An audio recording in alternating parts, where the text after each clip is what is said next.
Bismillahirrahmanirrahim.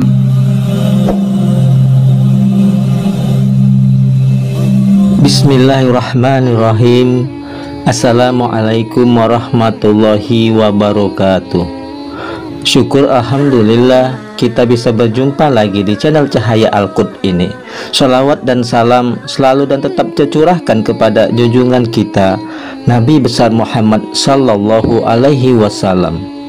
Allahumma sholli ala sayyidina Muhammad wa ala ali sayyidina Muhammad. Harapan dan doa saya semoga saudaraku semuanya selalu diberikan kesehatan, dilapangkan rezekinya, diampuni dosa-dosanya, dan dipanjangkan umurnya. Amin ya rabbal alamin. Sahabat Cahaya Al-Qud yang dimuliakan Allah, di video kali ini kami akan membagikan dua rangkaian doa yang sangat pendek dan sangat mustajab, yang mana Rasulullah Shallallahu Alaihi Wasallam senantiasa bacakan dan dawamkan doa ini di saat sujud terakhir ketika sholat tahajud. Dan Rasulullah Shallallahu Alaihi Wasallam sangat menganjurkan kepada kita umatnya untuk senantiasa mendawamkan akan doa ini. Sahabat Cahaya Al-Qud, para ulama ahli hikmah, para orang-orang soleh, para ahli tahajud, mereka senantiasa mendawamkan doa ini di saat sujud terakhir ketika sholat sunat tahajud, yang mana khasiat ataupun keistimewaan dari doa ini dijelaskan pada salah satu hadis Rasulullah yang diriwayatkan oleh Imam Ibnu As-Sunni. Barang siapa yang mengistiqomahkan membaca doa ini di saat sujud terakhir ketika sholat tahajud, maka yang pertama, Allah Subhanahu wa Ta'ala akan selalu memberikan pertolongan kepadanya. Allah akan senantiasa memberikan solusi dan jalan keluar dari setiap permasalahannya. Kemudian yang kedua, Allah akan memberikan rezeki yang melimpah ruah, rezeki yang halal dan barokah. Tapi kita tetap diperintahkan oleh Allah Subhanahu wa Ta'ala untuk berikhtiar. Namun perlu kita ingat, Allah akan memudahkan setiap urusan kita. Maka berbahagialah dan bersyukurlah bagi kita semua yang mengetahui akan dua rangkaian doa ini dan bisa mengistiqomahkan dibaca saat sujud terakhir ketika sholat sunnah tahajud. Sahabat Cahaya Al-Qud yang dirahmati Allah, perlu kita ketahui, doa merupakan salah satu cara umat muslim untuk berkomunikasi dengan Allah Subhanahu wa Ta'ala. Ketika berdoa, kita dapat memanjatkan harapan, kita dapat memanjatkan cita-cita kita kepada Allah, kita dapat mengadukan hajat-hajat kita kepada Allah, kita dapat menyampaikan keluh kesah kehidupan kita kepada Allah. Dan dengan kita berdoa, itu merupakan upaya mendekatkan diri kita kepada Sang Pencipta. Dan ketahuilah, ada keistimewaan tersendiri ketika memanjatkan doa di saat sujud terakhir, sebagaimana sabda Rasulullah Sallallahu Alaihi Wasallam, momentum terdekat seorang hamba dengan Tuhannya adalah ketika sujud. Oleh karena itu, perbanyaklah doa di saat sujud itu. Hadis riwayat Abu Daud dan An-Nasai. Adapun keistimewaan yang sangat dahsyat sekali ketika kita melakukan sholat tahajud ataupun qiyamul lail, yaitu doa kita akan dikabulkan oleh Allah Subhanahu wa Ta'ala.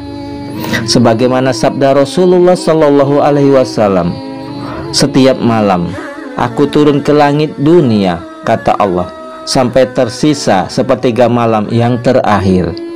Kita jangan sampai salah paham dan salah mengartikan. Turunnya Allah di sini adalah Allah melimpahkan ridhonya, Allah mencurahkan rahmatnya, membukakan ijabahnya di sepertiga malam.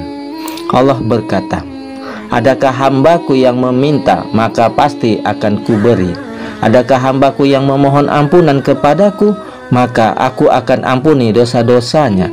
Hadis riwayat Bukhari dan Muslim.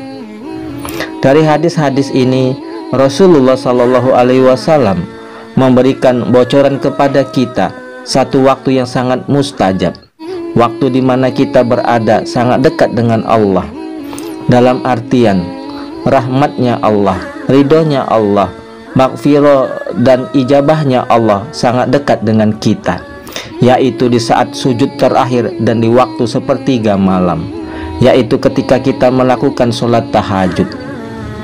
Di waktu sepertiga malam, di saat kita sujud terakhir ketika tahajud, berdoalah, memintahlah kepada Allah Subhanahu wa ta'ala, dan Allah telah janjikan ijabah doa-doa kita.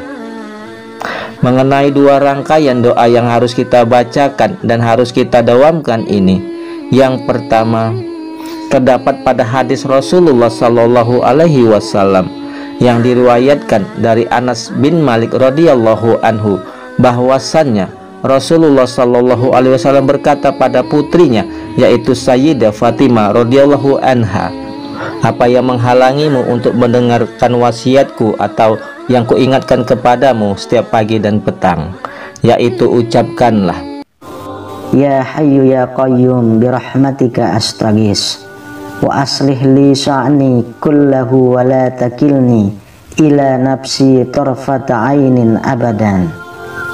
Yang artinya, wahai Rob yang maha hidup, wahai Rob yang maha berdiri sendiri, tidak butuh segala sesuatu, dengan rahmatmu aku meminta pertolongan, perbaikilah segala urusanku, dan jangan diserahkan kepadaku sekalipun sekejap mata tanpa mendapatkan pertolongan darimu selamanya.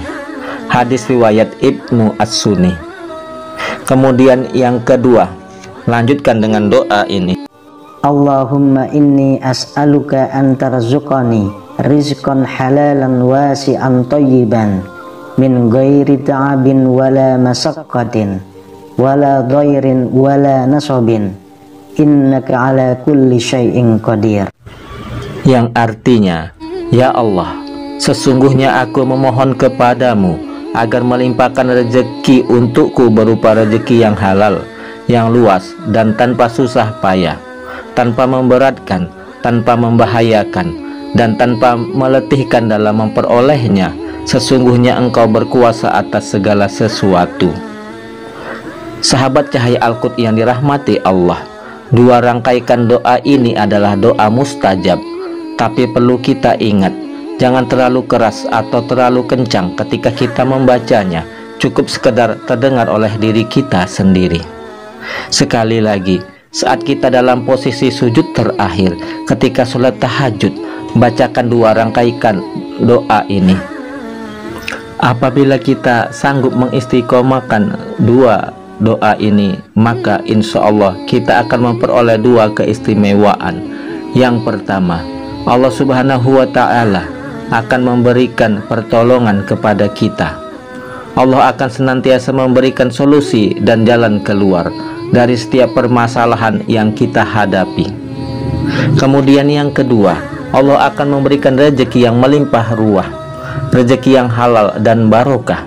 Tapi kita tetap diperintahkan oleh Allah untuk senantiasa berikhtiar mencari rezeki. Namun perlu kita ingat, Allah akan memudahkan setiap urusan kita, setiap usaha kita. Semoga kita bisa mengistiqomahkan, dapat mengamalkan dua rangkaian doa pendek ini, doa yang sangat mustajab di saat sujud terakhir ketika sholat sunnah tahajud. Mudah-mudahan apapun doa kita, apapun hajat kita, apapun hajat-hajat kita saat ini yang belum tercapai, secepatnya Allah kabulkan dan Allah tunaikan. Amin ya Rabbal Alamin. Wallahu alam bisawab. Demikian yang bisa saya sampaikan, semoga bermanfaat untuk kita semua. Yang benar datangnya dari Allah, yang salah adalah kesilafan dari diri saya pribadi. Kepada Allah saya mohon ampun.